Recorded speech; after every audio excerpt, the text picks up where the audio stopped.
Welcome to Sad Single Girls, the podcast for the girls who feel everything a little too much. I'm Kat, your host, and think of this as a voice note from your emotionally intelligent, mildly chaotic friend. Here we're chatting all things healing, identity, and the messy magic of figuring life out. Whether you're sad and single, or just soul searching, this space is for you. So get comfy because we're about to laugh, cry, spiral maybe just a little bit, and evolve together. So let's get into today's episode.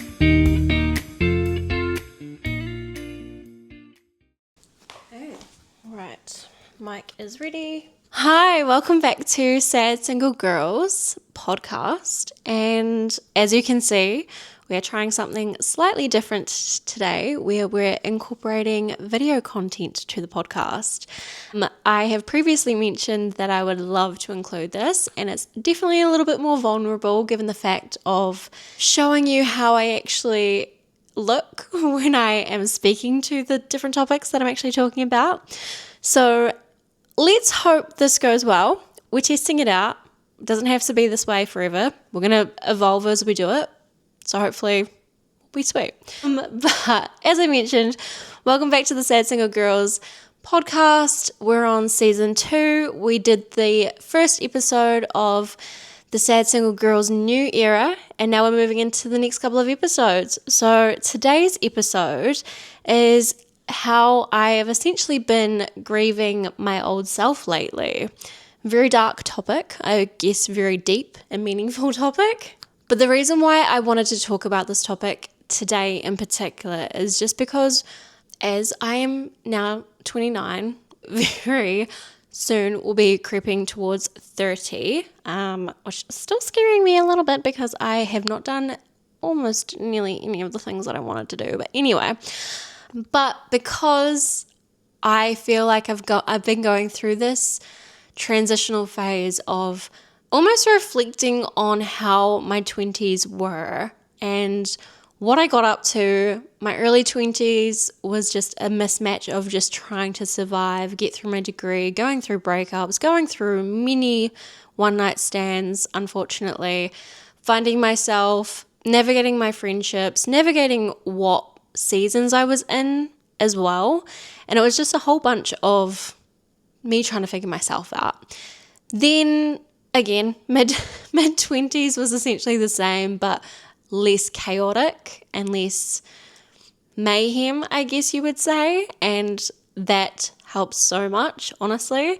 It kind of catapulted me to get to the point where I am now in my late 20s, where I still feel like I feel like I'm a bit more happier within myself.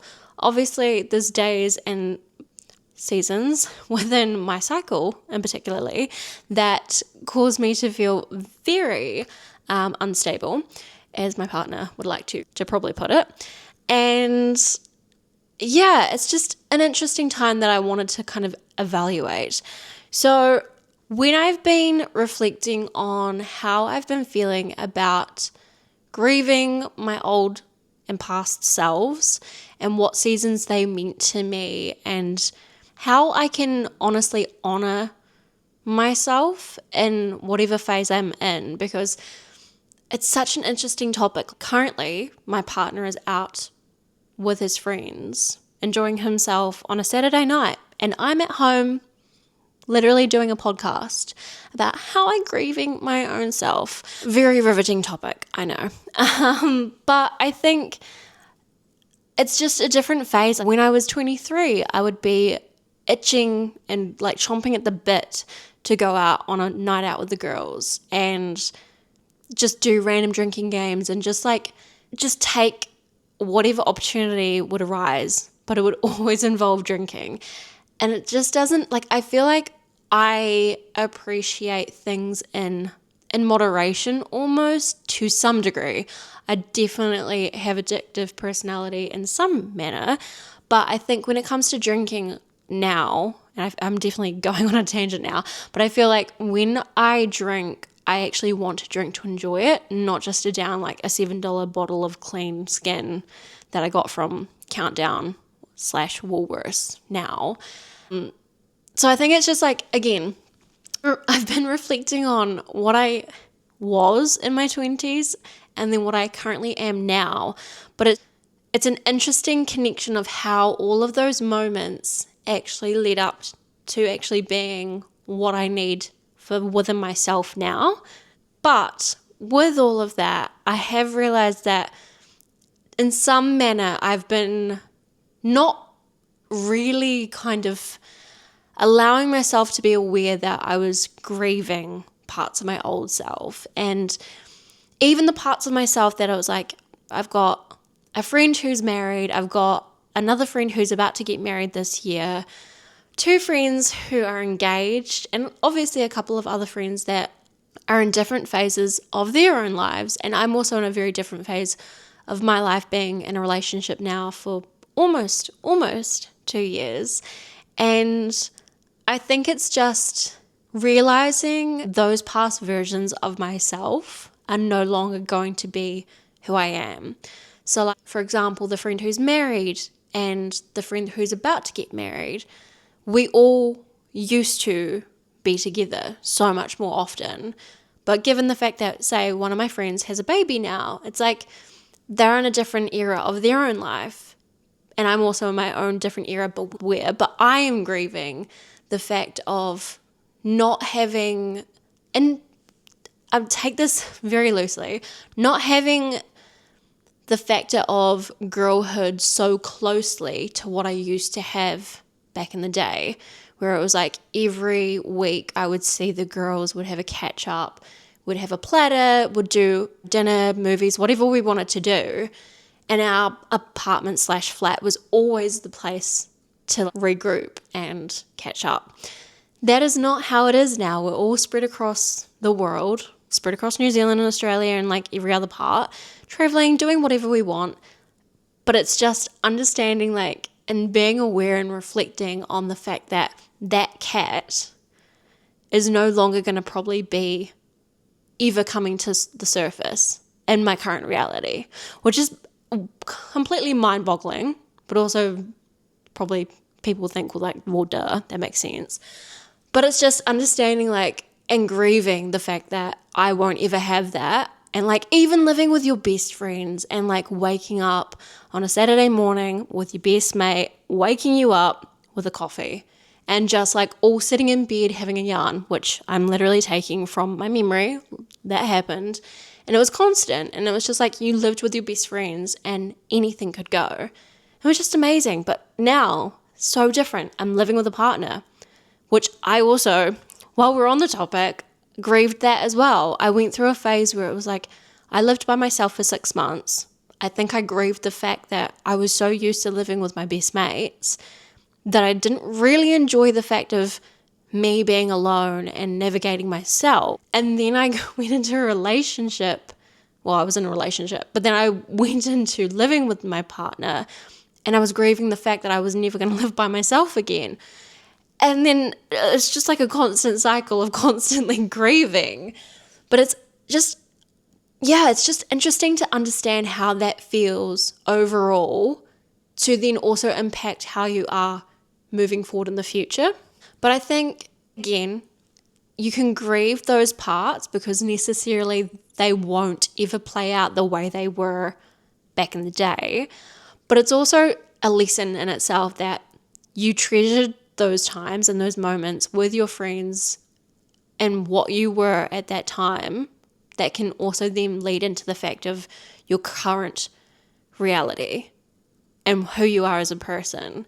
And I think that's the beauty of life. It's like so many aspects and facets of my personality when I was younger. Now, I would probably look back and be like, I would have definitely done that way different. But I also see myself now and I'm like, I'm more level-headed than I probably was back there with this situation. But currently, I'm probably more of a psychopath in something that I probably would have just fobbed off when I was younger. And it's just so interesting navigating the ups and downs of that with my past selves, with my current reality. It's a mindfuck anyhow. And I think the identity shift and like the grief of that is outgrowing certain habits or certain people and even the dreams and the relationships that you had, like my previous relationship that I had, the dreams I wanted out of that, so different to what I probably, well, obviously want now. But when back in the day, I was like, that is the epitome. That's what I want. And even the things that I wanted to do, it's like now my ideas and my path are shifting in the way of that was what I wanted. I've now kind of achieved that, but I'm no longer that version of me that I wanted what I wanted now. So I'm shifting into the next phase. But there's also that fine line of wanting to evolve and never be stagnant, but also be content with what you do have. So you're never constantly chasing the thing, the new shiny thing. Because I think my issue that I've also found, and this is like a little like therapy session right now, is that once I get to that, I never feel happy and I constantly will chase it. But I think because of maybe my generation and the things that we went through, it was like the hustle and the grind culture, but it was never like, let's maybe just figure out our nervous system and like calm everything down, not be like a little anxiety ball, and maybe move through it and just like not constantly feel like you have to be on. And I think I've been navigating that entirely. And I think so many people have, probably post-COVID, unfortunately, because it's like I use my particular age group because when COVID happened, I think I had just turned 24 and was in my first job, literally didn't know what I was doing. And I was like, cool, get my job, can save up and go travel. That didn't happen. And we're 5 years on and I haven't done any travel. But like, I think our generation, unfortunately, kind of got slammed a little bit hard. And I think all generations, like even the generation that was like finishing high school during COVID, or like you just went into uni and you like went into lockdown, you all had your own trials and tribulations through all of that. But I'm specifically talking, unfortunately, because it's my own reflection, is that my age group lost out our mid-20s and we were locked in New Zealand. And obviously we were safe, that was great, but we lost out those pivotal moments of we're going to go do an OE, we're going to do a Kentucky trip, things like that. So many people who have valued those aspects have definitely gone and done those things. I didn't prioritize that. I prioritized the grind and hustle culture of trying to get into my ideal dream career. And I think that was my ideal dream career back in the day. But things are shifting and we're moving forward to see how things can actually evolve, because we never stay the same. And I think that is also the beauty in itself, is like you've learned an aspect or a lesson out of a situation. You've gotten to where you are currently based on that decision from your past self, but we are now getting to that next point where what is our next phase? But we've taken all of those lessons and that wisdom, and now we have to evolve to that next phase. I think it's just amazing and beautiful. I don't know how long this is going for. So I think to try and encapsulate everything that I've kind of word vomited about grieving your past self and trying to move through it and then get to that next phase of honestly just honoring and embracing who you are and the new self that you are, is essentially, one, you do need to do the reflection, and then two, you need to understand where your current self is sitting at this stage. And again, take all of those lessons and then move it into a new phase of this is where I'm going. This is the identity that I like actually identify with, and move through that.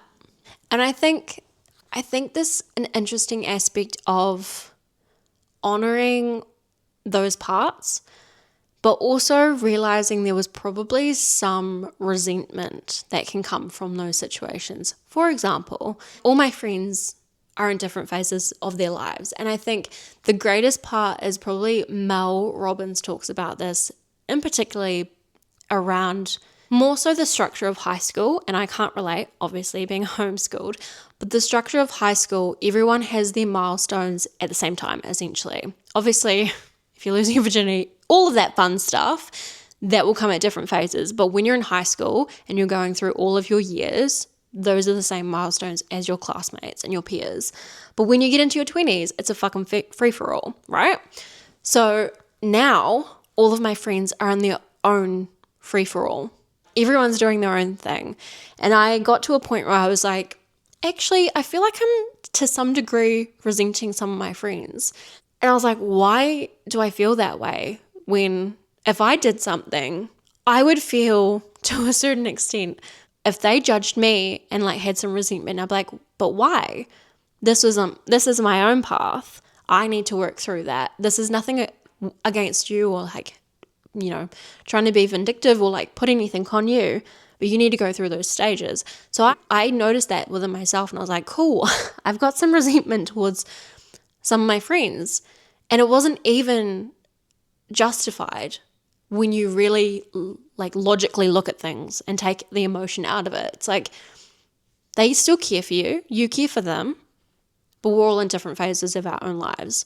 So just realize that and work through that resentment, and also just be kind to yourself through that moment, because it's so hard to get through it and realize that is just unfortunately a really petty side of our personality that can hold us back. So I guess where I want to take the next part of this conversation is how you want to essentially bring out the new version of you that is emerging and sit with that. See what that person looks like, how you want her to evolve, and allow space to actually ensure that immersion can begin. Because I think when you hold yourself within regard to your past self, you're holding yourself back. So you really need to sit with yourself to really realize, how can I actually move through this and then get to that next phase of the re-immersion. And I guess realistically, because we are unfortunately all children at heart, and we probably didn't get the nurturing that we required that was tailored to our own personalities, because we all are very different. And again, we're all living the life for the first time. Our parents are parenting us for the first time. We're discovering life for the first time. So when we've gone through all of those phases, unfortunately, they're never going to be perfect. So you've just got to nurture yourself to a certain degree. So it's like, with that new immersion of yourself, how are you actually nurturing yourself and that new version of you to get to that next phase of feeling content and feeling happy? And then I guess, because we never want to sit with stagnation, what's the next step? What's the next chapter that ultimately fuels you feeling scared? And in the best way, because fear is stupid, but it does hold us back, that can then catapult you into catapult you into your next chapter and your phase. Because, for example, for me, I was holding myself completely back last year, not going out and saying yes to certain opportunities. And this is so funny to say because I'm literally sitting at home on a Saturday night by myself, but take that with a grain of salt, because last weekend I was in Melbourne, so I was living my best life, whereas we all need phases of time by ourselves. But what were the things that I was doing last year compared to this year? I'm opening up my heart, I'm opening up my space to allow for experiences with other people that, one, I probably don't know, two, I kind of do, but I was holding back from, and then three, others that I am close with, but I probably need to evolve with or allow for new spaces. And this year, I have gone and done so much, and I did go do things last year, but it was by myself and I was in my head. But this year, I've allowed myself to actually take on new opportunities and try out. I'm going to plays, going to musicals, going to multitude of concerts this year, doing different little random experiences, and also meeting new people and doing it with other particular individuals and just opening up my heart a little bit more. So I think just being more inclined to lean into that fear and that discomfort just changed everything. And I think just it allows you to really release that grief of that past identity and just evolve in your own way. And that will come at any point that you're ready. For example, last year I wasn't ready, but this year for some reason I have shifted my mindset and I've allowed that space to be open without judgment. And there has been moments where I have literally just broken down and I belittle myself, but then it's, again, reevaluating my situation, understanding, unfortunately, where I'm at in my cycle, because I am a female and we have a 28-day, 4-week cycle where I'm a fucking menace majority of the time. So take that as you will, as a human being and a female. So now I want to put it back to you guys and then just have some reflection on your side of things. Is there, and I'm going to read this from my computer because, it's like I've got to do it. Is there an old version of you that you're grieving right now? And how can you honor her while embracing who you're becoming? Because I think that's the fine line of being in that kind of middle space of like finding that equilibrium of I'm honoring her and I'm honoring her, e.g. her in the past, her in the future, but where do we go from here? So I'll pose that question to you guys so you can see how you're feeling about your identity and things like that.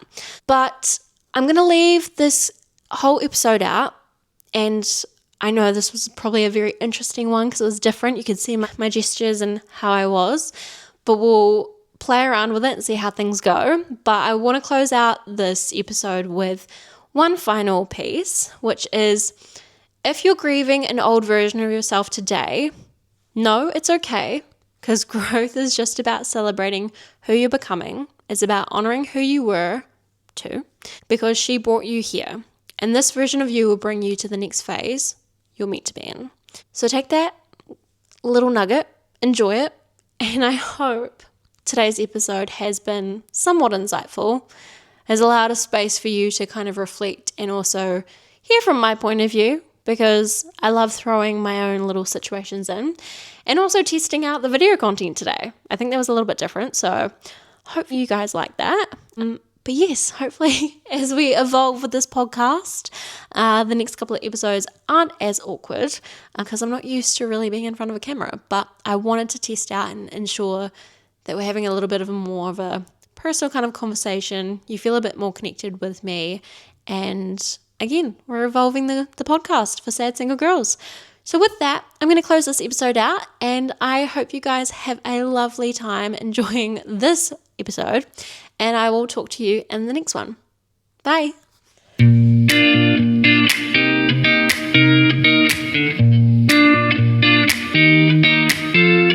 Thanks for listening to that episode of Sad Single Girls. If you loved it, make sure to follow and leave a review or share it with a fellow sad single girl. And check us out on the Sad Single Girl social channels in the description.